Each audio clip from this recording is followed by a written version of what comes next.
our queen of content creation, Blythe Brumleve, and host of Cyberly, of course. Blythe, thanks for joining us. Oh, I love that intro. Thanks for having me. I know we've got that gal who's like the supply chain queen. I think that you need to be like content marketing queen. I think that's your official title. Oh, listen, anytime I can be compared to Sherry Heinisch, who is a supply chain queen, she's awesome, amazing. So I will take that compliment. Thank you. So let's dig into a little bit of the topic of the day and talking about AI, artificial intelligence, something that is scary for the individual, but might actually be helpful if you're a one-person marketing team. Yeah, so there are so many. We've done a couple episodes on AI and marketing on Cyberly, and it's just fascinating to watch how quickly this technology not only is already here, but is evolving rapidly. Earlier this week, I was shown a tip on how to make a blog post, and a tool that I have used for about the past 6 or 7 months. It's called Copy.ai. There are plenty of other, there's Jasper, I believe. There's a couple of other, AI solutions that if you enter in a topic that you want to talk about, a few little bullet points, the AI will spit out, whatever you're trying to create, it'll spit out all of this content that you can then use on your website, in your email, in your social media captions, all of these different attributes. But in that video, they showed me how to create a blog post. And so I've been a content creator online since 2007, and I've always sort of prided myself on being a writer first. And when I was in this platform, I did a little test run myself, and this software spit out a 1,000-word article on a keyword that I have been meaning to create an article for or create content around for a very long time. And it spit it out like that. And it was so good. It was so well written that if a copy editor or copywriter sent me that article, I would have published it within a day.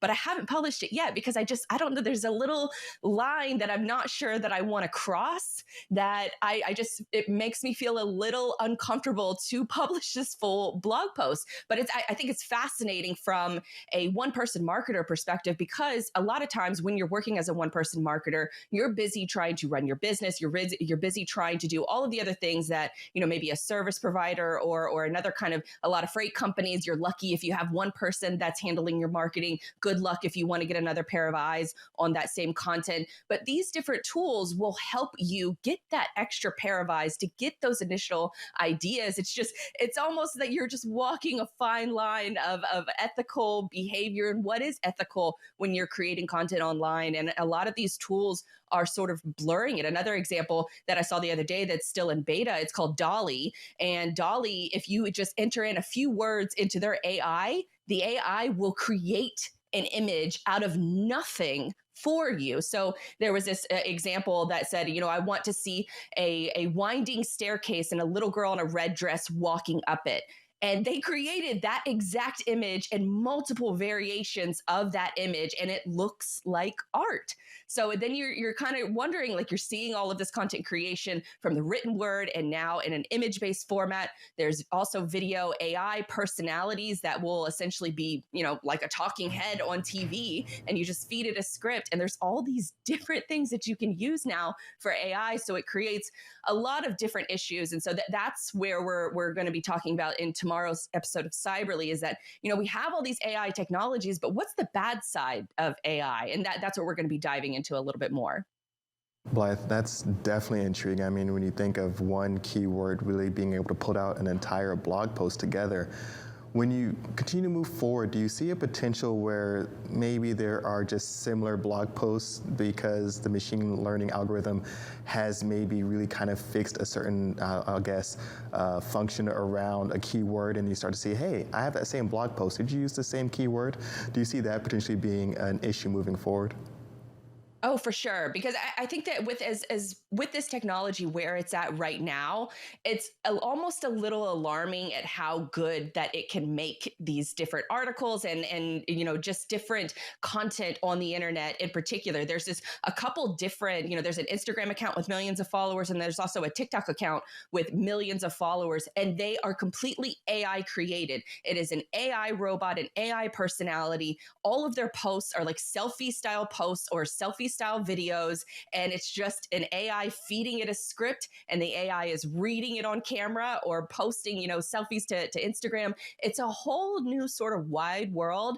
and there hasn't really been any ethics that have been established around it. Because if millions of people are following these accounts, then you could make the justification from an advertising perspective that, well, why don't we create our own sort of AI, and then we don't have to pay creators, we don't have to pay other people to come up with the content for us. So it kind of puts, from a big business perspective and a big business lens, there are all of these different opportunities that could arise as well. But then there's also, are we pushing out the creatives and the artists in general that are funding and that are fueling this AI? Because there's also a misconception between AI that it's just automatically an imagination from a computer, when in reality it's a human that's programming these things into the AI in order to come up with this imagination. So it's all of these different rules that are starting to be blurred, but I tend to more lean towards the side of that it's a good thing that we're having these tools that can then help somebody who is running, like myself, selfishly. A lot of these tools do help me. They do give me that extra pair of eyes, and they do help me get done with work faster. But I just don't know about the ethics when it comes to AI just creating these on a whim and then me just taking these articles and publishing them to the internet.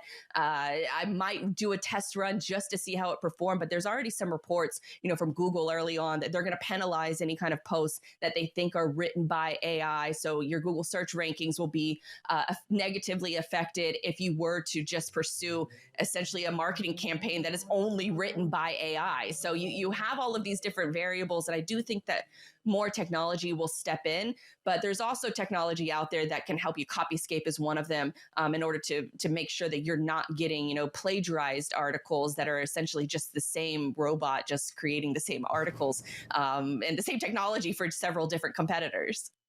Well, I think that this feeds directly into our next topic about content moderation, and kind of that blurred line of ethics also is blurred when you're talking about how does this content that's AI created get moderated on social media platforms now. Can we touch a little bit on that? Yeah, I've been doing this sort of deep dive into, because Elon trying to buy Twitter is just been such a hot topic over the last couple of weeks. And with this implementation and with this idea that he wants to protect free speech and he wants to take Twitter private. And so by taking Twitter private, what he would then be able to do is get rid of a lot of the spam that's on Twitter that negatively affects the experience on the platform. I was going through some stats last night, and it's about 206 million people access Twitter daily.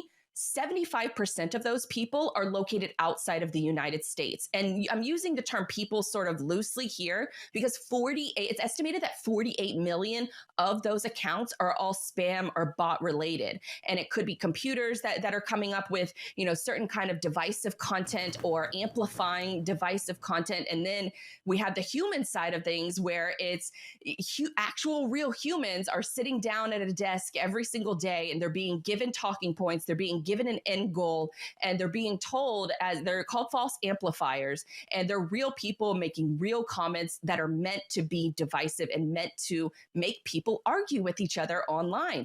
And then you have the added component of all of these different spam and bot accounts that once that person makes that comment, that real comment, then you have all the bots that come in that engage with that comment in order to have that false amplification and false engagement, whether they're retweeting it, whether they're favoriting it, whether they're quote tweeting it and sending it off to, their I guess, bot army, and that their massive audience that they've gained is 48 million of these bot accounts.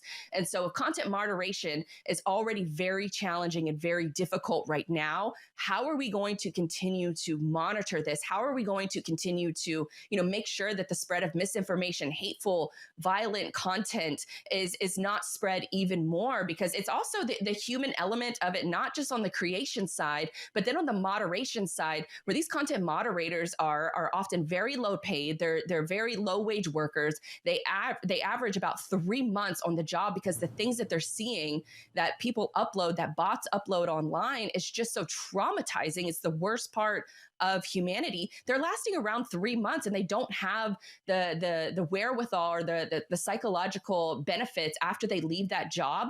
They're essentially experiencing PTSD for a very long time, and they don't have the funds to get the help that they need in order to deal with all of the things that they've seen. So content moderation is very hard. And I think with the situation with Twitter in particular, they're going to have to take that company private. They're going to have to get rid of the spam and bot problem. And I think that, it's going to take sort of this crazy mad scientist in a Elon Musk in order to have the incentive, the moral incentive to fix already is a big issue. And then as AI continues to create more content, we're going to keep running into this issue. So it's a really fascinating topic that I'm looking forward to breaking down even more, even though I've talked your guys' ear off already about it.